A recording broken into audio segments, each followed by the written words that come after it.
10月23日，我們所知最好的。舒馬可，你要堅持到底啊！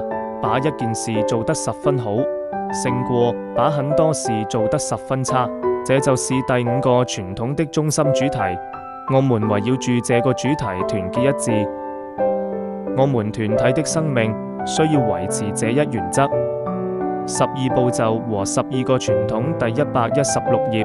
協會的生存靠的是一致性。如果一個組織決定成為僱傭機構、治療中心或社會服務機構，會發生什麼情況呢？過於專業化會導致非專業化，而浪費我們的努力，最終導致組織的衰亡。我有資格與新來的會員分享我的痛苦和康復的方式。與 AA 的主要目標保持一致，使我們獲得了清醒這個最好的禮物。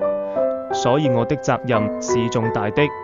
我也和成千上萬的嗜酒者的生活，把自己的戒酒訊息傳遞給那些仍在遭受痛苦的嗜酒者是密不可分的。